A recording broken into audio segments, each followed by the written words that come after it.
오늘 우리에게 주신 하나님의 말씀은 구약 성경에서 봅니다. 구약 성경 828쪽 시가 곧 시편 37송 23절로 24절 말씀을 장성 목사가 풀어서 번역한 연역본으로 봉독합니다. 여러분들은 필히 나중에 다른 역본들과 대조해 보시면 더 큰 은혜와 진리가 공급되리라고 분명히 믿습니다. 봉독합니다. 야훼 하나님께서 믿음의 사람의 걸음을 정하시고 그 길을 기뻐하시나니 저는 혹 넘어지나 좌절 곧 아주 엎어지지 아니함은 야훼 하나님께서 손으로 붙으심이로다. 아멘. 오늘 우리는 성령님 아래 성경 위에 하나님의 말씀을 듣기를 원합니다.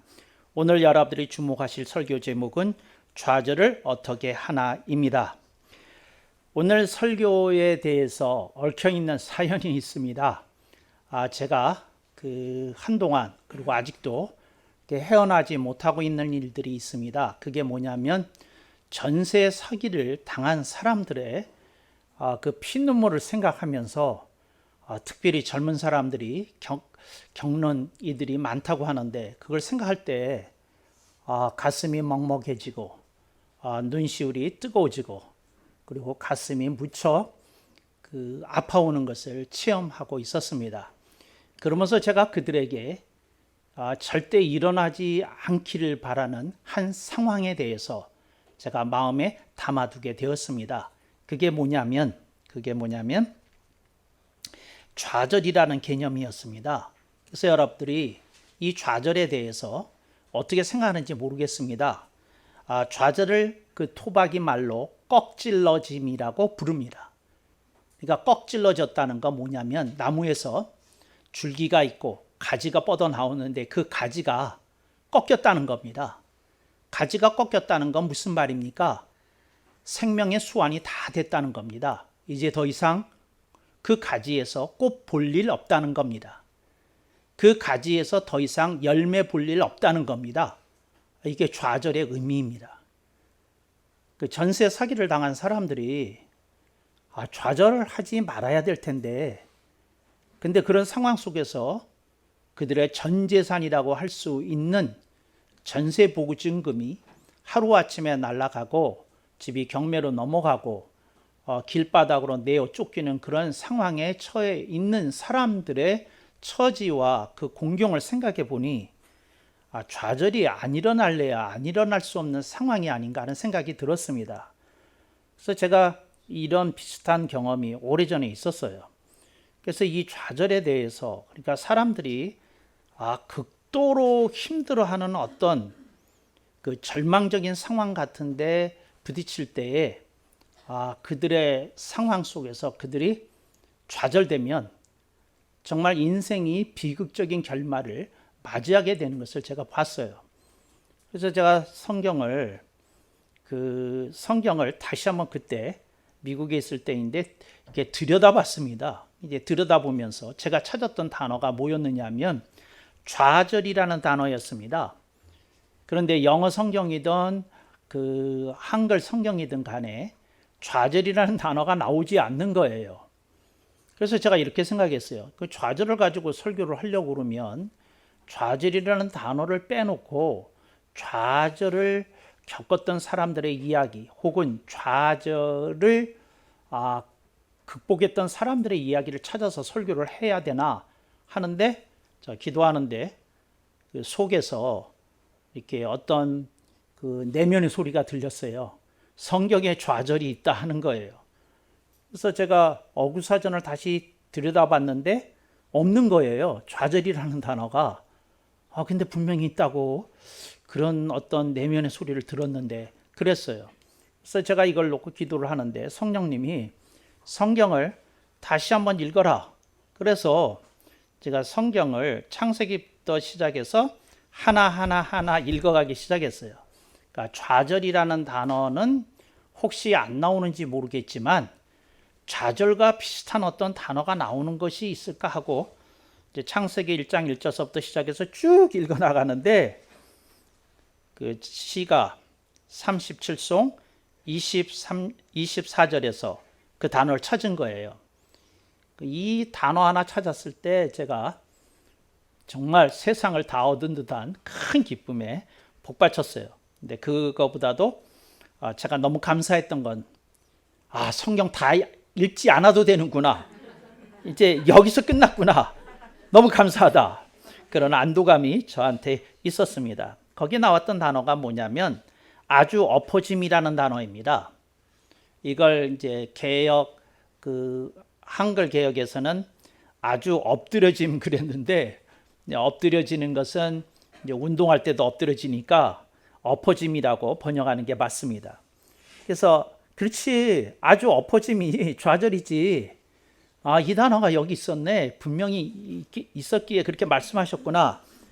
그런 큰 기쁨, 단어 하나를 통해서도 큰 기쁨을 얻었던 그런 체험이 있었습니다. 근데 그런 체험이 있고 이걸 미국에서 이 구주를 가지고 이제 설교를 했었습니다.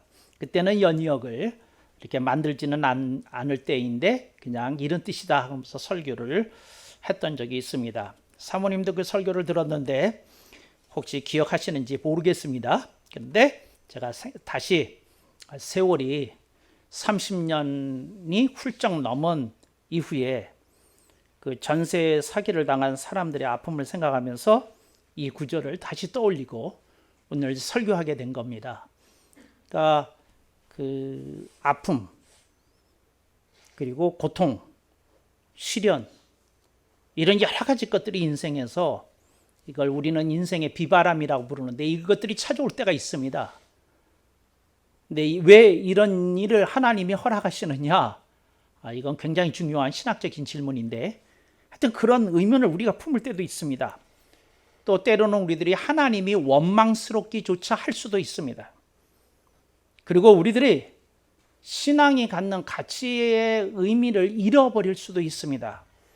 근데 그러한 아픔, 고통, 혼란, 혼잡, 이런 것들이 일어나는 그런 상황 속에서 오늘 우리는 본문을 봅니다. 근데 그 본문을 보면서 우리는 좌절을 필히 극복해야 되겠고 좌절을 필히 넘어서야 되는 줄로 믿습니다. 오늘 본문 속에서 다시 한번 보겠습니다. 야훼 하나님께서 믿음의 사람의 걸음을 정하시고, 여기 사람의 걸음이라는 말이 나옵니다. 이걸 성경에서는, 다른 쪽에서는 인생의 여정이라고 부릅니다. 이스라엘 민족이 출애굽해서 광야에서 30년 동안 살았던 게 그들에게는 인생의 여정이었습니다. 근데 이 전체, 그러니까 출애굽하고 가나안으로 들어가기 전까지 40년 생활처럼 우리들의 인생이 정말 이것저것을 헤매면서 방황하면서 이렇게 시도하면서 극복하면서 우리들이 이렇게 살아갈 때가 있습니다. 인생 전체를 부를 때는 인생의 여정이라고 부릅니다. 그런데 인생의 여정 속에서 조금 내용을 들여다보기를 원할 때 쓰는 성경의 표현이 있습니다. 그게 뭐냐면 사람의 걸음이라는 겁니다. 근데 그 사람의 걸음이라는 말이 어떤 의미냐면 이런 겁니다. 여러분들이 산행을 해요. 그런데 어떤 길목에서 길이 둘로 나눠지는 거예요. 그런데 그때 아무 사람이 안 보여요. 근데 여러분이 하필이면 그 산에서 그 코스는 초행이에요. 그러면 여러분들이 왼쪽으로 가야 될지 오른쪽으로 가야 될지 이렇게 망설여지게 되지 않습니까? 인생이 그럴 때가 있다는 겁니다. 어느 쪽으로 가는 게 내 인생에 유익한지, 어떻게 하는 것이 최상의 선택인지 우리들이 인생의 갈림길에 설 때가 있다는 겁니다. 근데 그런 인생의 갈림길을 자주 체험하게 되는 그 사람의 모습을 사람의 걸음이라고 얘기를 한 겁니다. 근데 걸음을 옮기다가 갈림길에 나섰는데 어떻게 하느냐? 그런데 여기 본문을 보면 하나님께서 정해 주신다는 겁니다.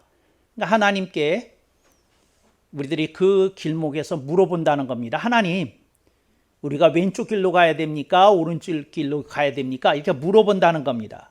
근데 하나님께서 믿음을 가지고 하나님을 가까이 하는 사람에게는 정해 주신다는 겁니다. 가르쳐 주신다는 겁니다. 왼쪽으로 가야 된다, 오른쪽으로 가야 된다. 인생의 길목에서 그때그때 가르쳐 주시고 정해 주신다는 겁니다.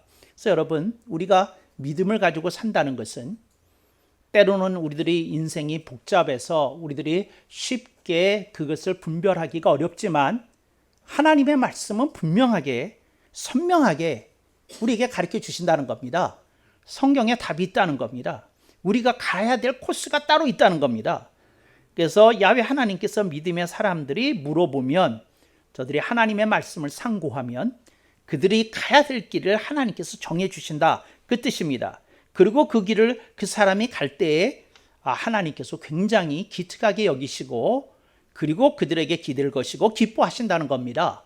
그런데 하나님이 기뻐하시는 인생의 길을 가면서 신앙생활을 하는데 그럼에도 불구하고 인생에서 빠질 수 없는 한 대목이 있는데 그게 무엇인고 하니 비바람이라는 겁니다. 비바람이 찾아온다는 겁니다. 그래서 넘어지는데 우리가 깨지고 부서지는데 우리가 많은 인생에서 상처를 받게 되는데 하나님께서는 우리들에게 좌절을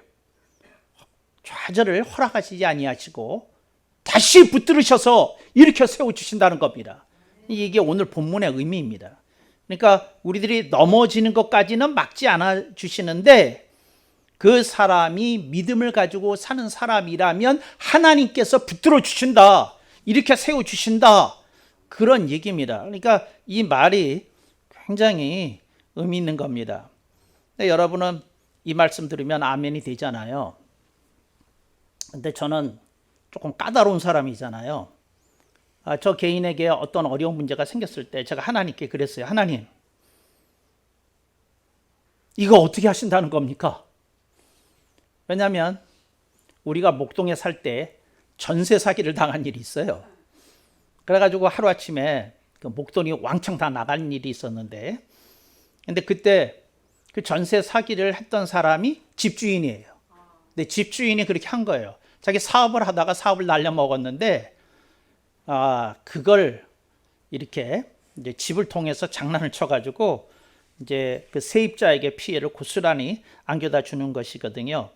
그런데 그때도 제가 붙들었던 말씀이 이 말씀입니다. 하나님, 여기 보니까 하나님을 기쁘시게 하는 신앙생활을 하다가도 비바람이 찾아온다고 되어 있습니다. 혹 넘어지지만 좌절을 하나님께서 허락하시지 않고 이렇게 세우신다고 해주셨습니다. 하나님, 그런데 제가 궁금한 게 있습니다. 제 신앙을 좌절시키지 않는다는 겁니까? 그렇지 않으면 제 목돈이 좌절되지 않는다는 뜻입니까? 난 그게 궁금한 거예요. 그러니까 하나님이 네 신앙 내가 지켜준다, 그거 가지고 난 성이 좀 안 차더라고요. 네 돈 내가 책임져 준다, 이 얘기가 난 더 듣고 싶은 거예요.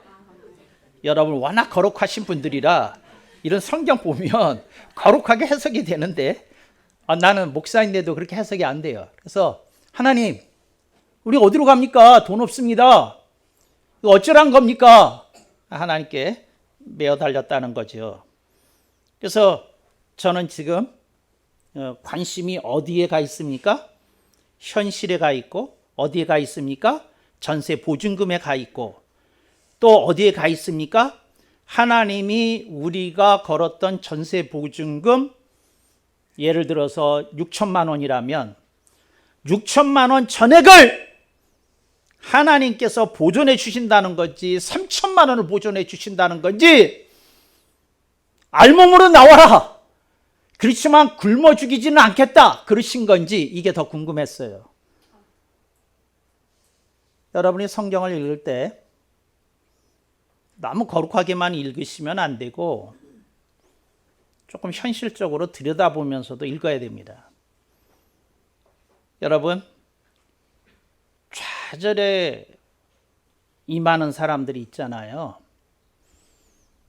좌절에 임하는 사람들이 예를 들어서 돈으로 인해서 좌절하면 그 사람들을 일으켜 세울 수 있는 건 사실은 돈이거든요. 가장 쉬운 방법은 어떤 사람이 사업에 실패를 했어요. 근데 사업의 실패를 통해서 이 사람이 좌절을 겪지 않으려고 그러면 무언가 그 사람이 리바운드 할 수 있는 어떤 토대가 보이거나 마련되어야 한다는 것이거든요. 근데 그런 것 없이 하나님이 미래의 축복을 너한테 주실 것이니 너는 하나님의 미래의 약속을 붙들고 지금의 현실을 이겨내라 하는 것이 그 현실적으로 좌절에 가까운 상태에 빠진 사람들에게 도움이 되는 거냐? 이제 이런 게 있더라는 거죠. 이런 게. 그러니까 여러분들이 어떤지 모르겠어요. 저는 그런 생각을 많이 합니다. 이게 도움이 될까? 실질적으로 실질적으로 아무것도 안 주면서 무슨 얘기를 한다는 게 그게 의미가 있는 건가? 이런 생각을 한다는 거죠. 24절. 저는 혹 넘어지나 나쁜 일을 겪기도 하나 저는 배신을 체험하기도 하나 저는 이별을 체험하기도 하나 저는 실패를 겪기도 하나 저는 중요한 실수를 해서 공경에 처하기도 하나 다 이런 얘기거든요. 저는 혹 시험에서 낙방하기도 하나 저는 아무 군데도 취직이 안 되기도 하지만 이제 이런 모든 것들이 이제 긍정되는 상태 속에서 좌절이 안 된다는 말이 무슨 말이냐? 실적인 건수가 있어야지 일어날 수 있는 것 아니냐? 이런 생각을 가슴에 담습니다. 그 좌절이라고 하는 놈의 형님이 있어요. 그래서 제가 인생 속에서 제일 악하게 보는 두 가지 상태가 있는데 하나는 좌절이고요. 하나는 절망입니다. 그러니까 인간에게 찾아올 수 있는 가장 나쁜 두 가지가 있는데 하나는 좌절이고 하나는 절망입니다. 어떤 사람이 좌절해요.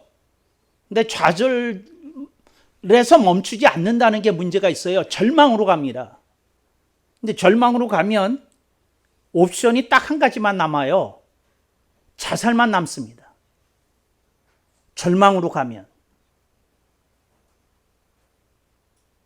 하나님이 좌절된 인생에 대해서 관심을 가지는데 하나님이 붙들어 주시는 사람이 누구냐? 믿음의 사람이라는 겁니다. 오늘 본문의 힌트가 그거예요. 믿음의 사람을 믿음을 가지고 하나님께 매어 달리는 사람, 하나님께 덤비는 사람, 하나님께 자기의 속을 박박 긁어서 누룽지 긁듯이 박박 다 긁어서 토해내는 사람, 그런 사람을 야훼 하나님께서 손으로 붙들어 주신다는 겁니다. 근데 어떻게 붙들어 주시느냐? 절망으로는 넘어가지 않게 한다는 겁니다. 절망으로는. 그러니까 좌절 상태에 아직 있을 수 있는데 절망으로는 가지 않게, 인생의 끝을 보겠다는 생각은 안 나게, 힘들고 괴롭지만 하나님이 그럼에도 불구하고 막연한 뭔가가 느껴지게 하셔서 그를 품에 안아 주신다는 겁니다. 근데 막연한 뭔가라는 말은 뭔가 그림이 나올 리가 없잖아요. 그림 아니에요. 무슨 기획이 있을 리가 없잖아요. 기획 아니에요. 그런데 하나님이 뭔가 은밀하게 안운한 느낌을 주시면서 그를 안아주시면서 말씀하기를 막연하지만 이게 끝은 아니겠지? 하는 정도의 생각은 심어주신다는 겁니다. 이게 하나님께서 붙드시는 거예요. 그래서 여러분이 어느 때 굉장히 힘든 일이 있을 때 일단 절망이 찾아오지 않으면 하나님이 여러분을 붙들고 계시는 겁니다. 근데 사람이 이 좌절 같은 것이 이렇게 탁 하고 오게 되면 마음이 급해지고요. 눈이 아득해지고요. 그러니까 눈이 아득해진다는 건 뭐 내가 그 몸 안에 있는지 몸 밖에 있는지 모를 정도로 그냥 정신이 아득해지고요. 그 다음에 찾아오는 상태가 뭐냐면 급체 같은 게 찾아와요. 이 명치가 아픕니다. 그리고 그 다음에 어떻게 되느냐 하면 명치가 아프기 시작하면서 어떻게 되냐면 물도 마셔도 생켜지지 않는 그 상태까지 갑니다. 여러분들 중에 제가 하는 말이 하나도 이해가 안 되시는 분들은 참 인생을 그 나이 되도록 그런 걸 경험 못하고 살았다는 게 엄청난 축복입니다. 근데 여러분들 중에 제가 하는 말이 뭔지 이해되는 어떤 한 시절이 있으셨던 분들, 여러분들은 저의 동지이십니다. 뭔지 알아요, 이분은. 그게 무슨 뭘 하는 거지.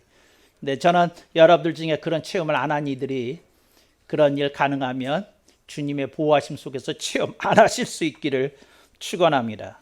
그런데 하여튼 그런 하나님이 우리를 붙드시는데 그때 하나님이 관심을 갖고 있는 게 있더라는 겁니다. 그게 뭐냐면 하나님과 사는 인생에 대해서 관심이 있느냐는 겁니다. 여러분, 하나님과 함께 사는 인생에 대해서 열려야 여러분의 비바람이 여러분을 신앙의 다음 단계로 올려줄 뿐만 아니라 여러분들의 인생이 부유하고 풍성하게 바뀔 수 있는 계기가 됩니다. 여러분들이 신앙의 의미를 가슴에 꽉 이렇게 새기면서 이렇게 살 수 있기를 바랍니다. 미국에서 한 교회 어떤 유명한 부흥사가 TV에서 이런 얘기를 했대요. 여러분, 나한테 10%를 보내세요. 여러분 재산의 10%를 보내주세요. 그러면 내가 여러분의 재산을 100배로 늘려주겠습니다. 뭐 이딴 소리를 했답니다. 그래서 어떤 사람이 재산을 팔아가지고 10%를 보냈대요. 근데 1년이 지나도록 그 100배는커녕 뭐 2배도 안 생기니까 고소를 했어요. 재판을 했어요. 재판을 했는데 그 재판장이 그 부흥사한테 물은 겁니다. 정말 100배를 체험 100배가 실제로 일어날 거라고 믿어서 그 말씀을 하신 겁니까? 이 재판장이 그 부흥사한테다 물은 거예요. 정말 10배 재산의 10%를 바친 사람에게는 바친 금액의 100배의 축복이 일어날 겁니다 하는 걸 진짜 믿어서 그렇게 설교를 한 겁니까? 하고 이제 물어본 거예요. 그랬더니 이게 하는 말이 뭐냐면 그 부흥사가 하는 말이 뭐냐면 그건 하나님 소관입니다.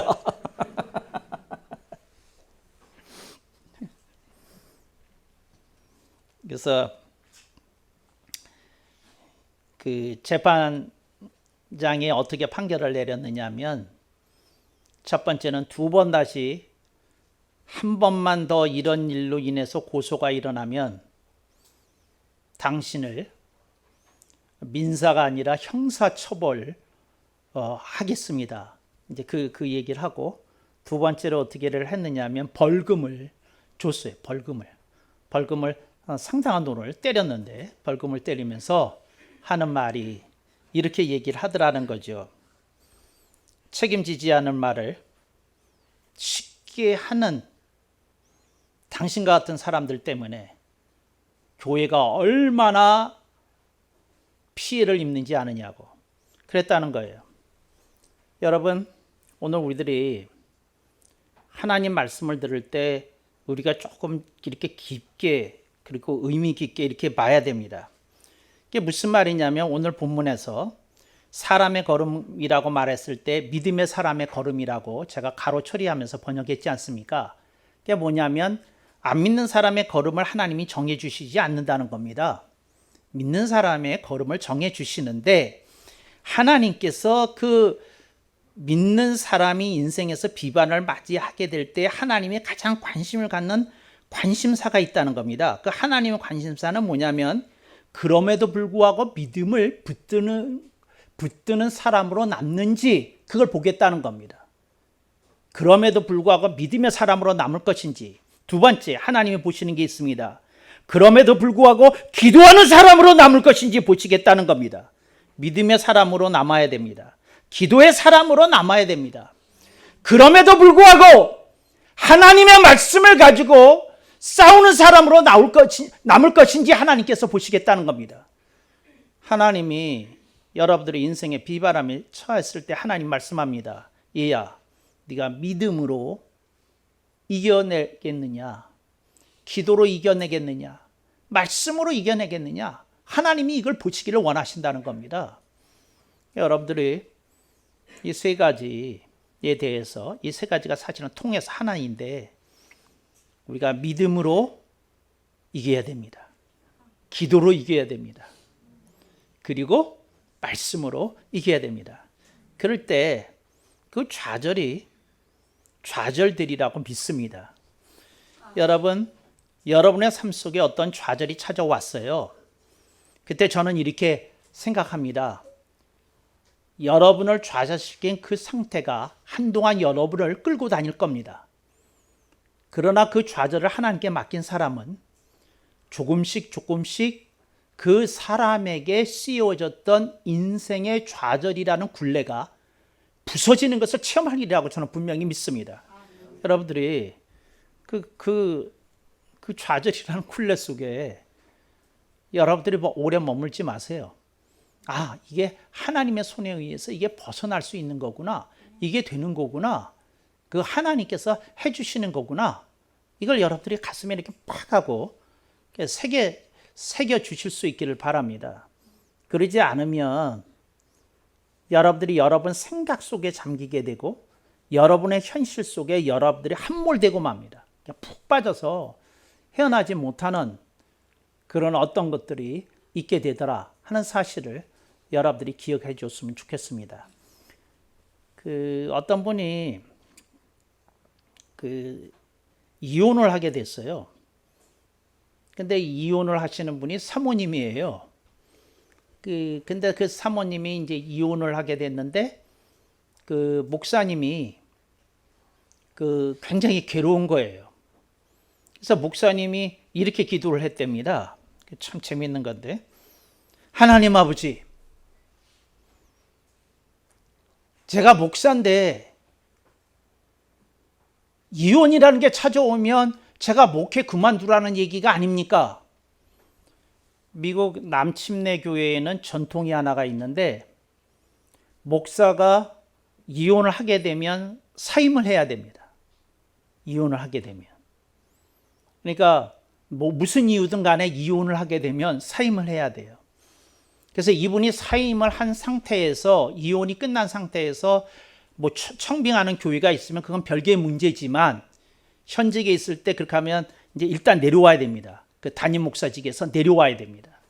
근데 그러니까 저보고 그거 하지 말라는 얘기 아닙니까? 이제 이렇게 얘기를 했다는 겁니다. 그러니까 이 목사님 하는 말이 맞잖아요. 저보고 목회하지 말라는 말입니까? 하나님 이런 시련을 왜 주십니까? 다른 거로 때리시지. 하나님 이혼이라고 하는 이 비바람은 너무 심하십니다. 그랬다는 거예요. 그래서 목사님이 막 울면서 기도했지 않겠어요? 그랬는데 성령님이 이런 얘기를 하시더라는 겁니다. 뭐라고 얘기하시냐면, 너 못돼 먹었구나. 이놈아!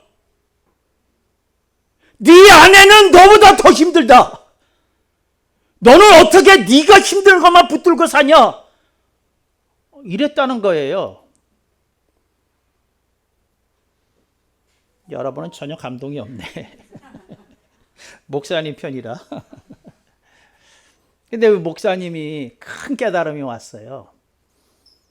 그래서 그 사모님하고 이제 이혼 합의하기 위해서 변호사 사무실에서 만났어요.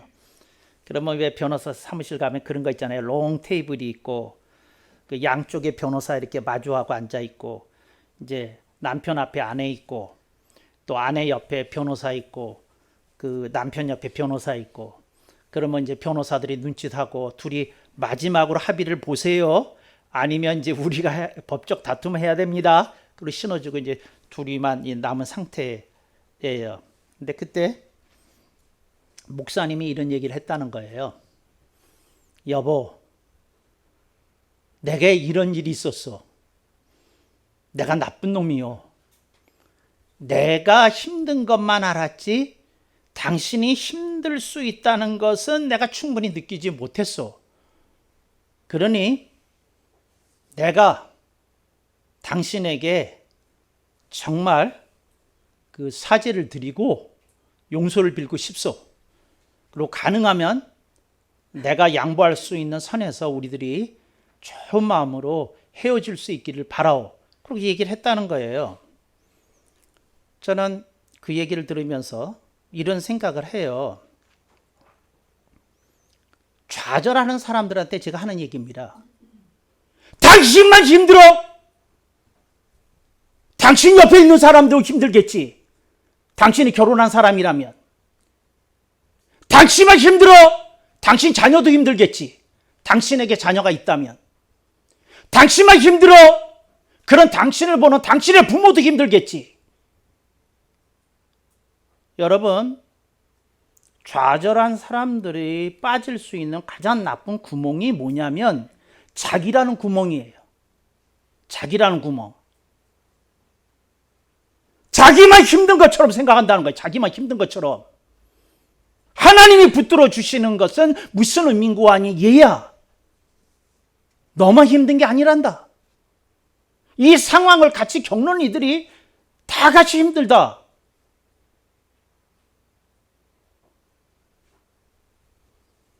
여러분들이 눈이 좀 떠져야 됩니다. 좌절을 겪는 이들은. 나만 힘들겠냐? 그렇구나. 내가 쟤네들을 봐서라도, 자녀를 보고 하는 말입니다. 내가 저 사람을 보고라도, 자기 아내를 두고 하는 말입니다. 내가 우리 부모님을 봐서라도, 내가 우리 장인 장모님을 봐서라도 내가 힘을 내야지. 이게 자기 구멍에서 빠져나온 사람이 하는 소리입니다. 이게 자기 구멍에서 빠져나온 사람이. 좌절이 악한 건요, 자기 구멍으로 빠지게 한다는 거예요. 자기 구멍으로. 여러분, 그 구멍에서 벗어날 때 좌절로부터 벗어날 수 있는 겁니다. 그 생각이 일어날 때. 그랬다는 거예요.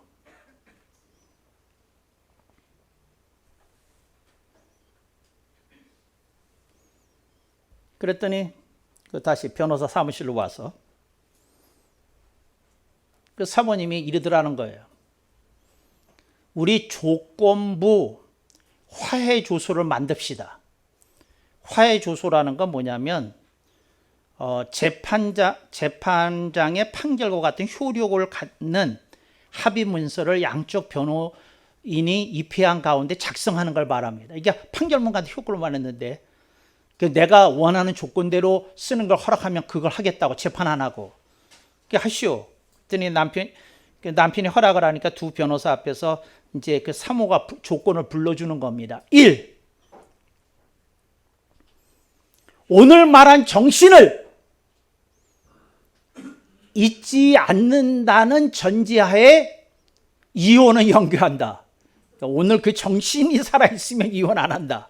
그런데 그 정신이 사라지면 이혼하는 걸로 한다. 1이에요. 2. 아내가 한 말이에요. 사모님이 한 말이에요. 당신보다 내 생각에 내 책임이 적다고는 생각하지만 나도 내가 책임져야 될 부분에 대해서 인정하고 당신에게 사과한다는 말을 기록으로 남기고 싶다. 그러니까 예를 들어서 남자가 70% 잘못했지만 아내도 자기가 30% 정도는 뭐 책임을 질 일이 있겠다, 아프게 한 일이 있겠다, 그런 거 인정했다는 거예요. 그랬다는 거예요. 3. 이 정신으로 잘해봅시다. 그렇게 합의에 쪄서 맞췄다고 그래요. 여러분, 이런 화해조서 빨리 써요. 부부끼리 오늘. 빨리 써요. 빨리 쓰시고. 그리고 여러분들 인생을 좀 재미나게 살아봐요. 그래서 저는 오늘 여러분한테 이 얘기를 하려는 거예요. 뭐를? 자기 구멍에서 나오는 게 좌절에서 벗어난 길이다. 그 얘기를 하는 거예요. 왜 자기 구멍에 빠지냐? 본인만 힘들어. 부모가 제일 속상한 게 뭔 줄 알아요? 애들이 속 썩일 때인데 애들이 속 썩이는 것보다 더 속상한 게 있어요. 자녀들이 지들만 힘든 줄 알아. 부모가 더 힘들어. 부모가 더 힘들어. 부모 대봐. 부모가 더 힘들어. 정말이에요. 웃는 분들은 저하고 동지이신 걸 알겠어요. 어떤 분이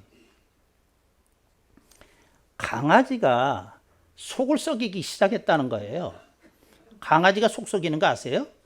아는 체를 안 해요. 아는 체를 안 해. 아니 3일째 아는 체를 안 하더래요.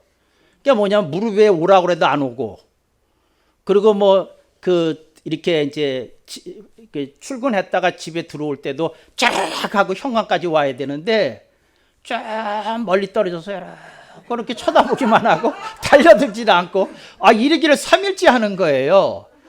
그러니까 얼마나 속상해. 애 키워보면 사람들은 알아. 그래가지고 얼마나 속상해. 그러니까 이게 죽겠는 거예요. 그랬더니 남편이 이러라는 거예요. 제가 괜히 그러겠어? 당신이 토라지게 뭘 만들었겠지. 그러더라는 거예요. 그래서 한번 가만 생각해 봤는데, 미용실에 데려갔을 때, 미용실에 데려간 일이 있는데, 그 미용실은 이렇게 뭐죠? 강아지나 고양이를 데리고 오는 걸 허락하는 그런 미용실이었대요. 그런데 거기 갔을 때 자기가 파마를 하면서 주변에 있는 개들을 그렇게 안아주고 칭찬을 했다는 거야. 그래가지고 요놈이 삐진 거야. 나 말고도 이뻐하는 개가 또 있어? 이게 뭐야? 이건 말이 안 되는데? 그러고 삐진 거예요. 그래서 이